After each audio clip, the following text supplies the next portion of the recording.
basına ve kamuoyuna.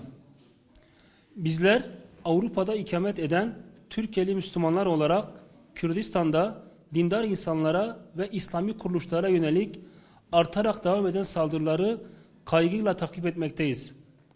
Hiçbir şekilde Kürt halkına fayda getirmeyecek olan bu saldırıların Kürdistan'da yeni bir çatışma ortamı oluşturmasından duyduğumuz endişeyi kamuoyuyla paylaşırken tek taraflı olarak gerçekleşen bu saldırıların faillerini ve onları yönetenleri bu saldırıları sonlandırmaya çağırıyoruz. Saldırıya uğrayan insanların ve kurumların tamamının İslami kişilikler ve kuruluşlar olması da gösteriyor ki buradaki asıl hedef Kürtlerin de dini olan İslamiyettir. Oysa 1400 yıllık tarihinde şahitlik ettiği gibi İslam'a ve Müslümanlara düşmanlık yapmak hiç kimsenin faydasında olmamıştır. Hele ki İslam'a bağlılık konusunda en önde gelen halklardan biri olan Kürt halkının gözleri önünde bu saldırıları gerçekleştirmek demek doğrudan doğruya Kürt halkına ve onun değerlerine saldırmak demektir.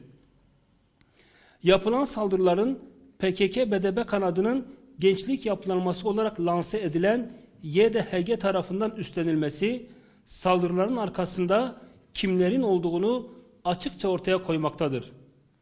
Kendini Kürtlerin partisi, temsilcisi ya da milletvekili olarak görenlerin bu saldırıları durdurmak bir yana kınamamaları bile anılan kesimleri suçlu konumuna indirgemektedir.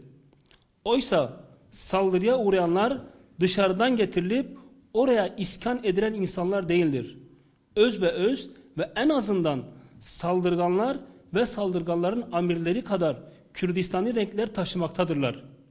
Tek fazlalıkları ise Kürdistani renklerini İslami tonlarla müzeyyen kılmış olmalarıdır.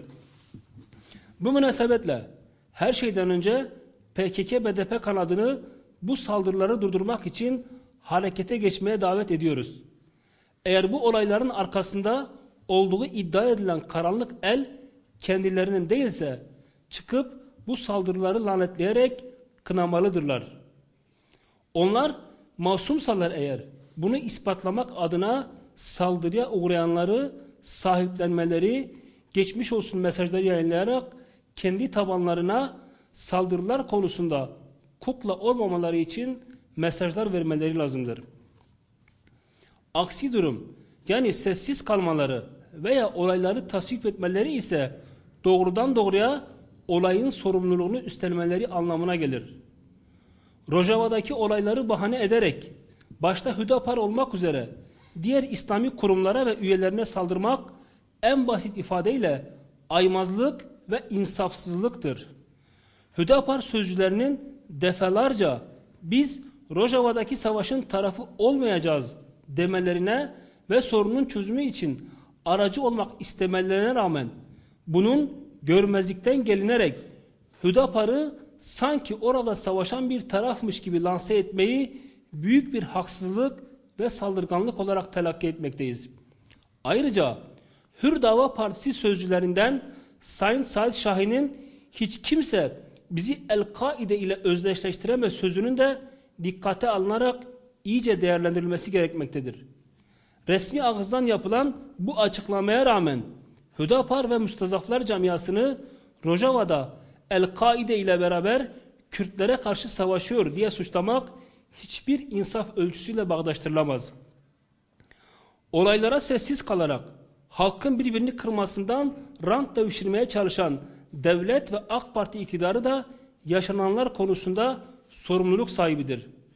Sözde barış ve çözüm sürecinin arkasına sığınarak PKK-BDP kanadının bölgede hüküm sürmesini istemek ve onlar aracılığıyla bölge Müslümanlarını devreden çıkarmayı hedeflemek kısa vadede iktidar partisi tarafından bir kazanım olarak algılansa da son tahlilde halkın katledilmesine göz yummak ve sessiz kalarak teşvik etmek resmen ateşle oynamaktan başka bir şey değildir. Bizler AK Parti hükümetini, polisini ve diğer etkili ve yetkili organları bu konuda duyarlı olmaya, saldırganlara muhabbet beslemeyi bırakmaya çağırıyoruz. Dindar insanlara ve İslami kurum ve kuruluşlara yapılan saldırılar karşısında ölüm sessizliğine bürünen Türkiye Müslümanlarını, İslami cemaatleri de anlamakta güçlük çektiğimizi belirtmek istiyoruz. Bölgede kahrolsun İslam, kahrolsun şeriat diye slogan atarak Müslümanlara saldıranlar karşısında etnik kaygılarla bölge Müslümanlarını görmezlikten gelme anlayışı asla kabul edilir bir şey değildir. Türkiye Müslümanlarını bu konuda duyarlı olmaya çağırırken Peygamberimizin Müslümanların dertleriyle dertlenmeyen onlardan değildir buyruğunu da bir kez daha hatırlatırız. Bizler Avrupa genelinde faaliyet gösteren 36 İslami sivil toplum kuruluşu olarak bu saldırıları ve saldırılara sessiz kalanları kınarken Kürdistan halkını, Kürdistan'daki tüm kanaat önderlerini, alim ve şeyhleri, sivil toplum kuruluşlarını ve partileri bu sorunun çözümü ve saldırıların engellenmesi için girişimde bulunmaya, saldırganlardan değil de mağdurlardan yana tavır koymaya çağırıyoruz. Saldırganlara ise diyoruz ki bu saldırılar Kürt halkından çok karanlık odakların hayrınadır. Yeni bir çatışma Kürt halkı için yıkım olacaktır.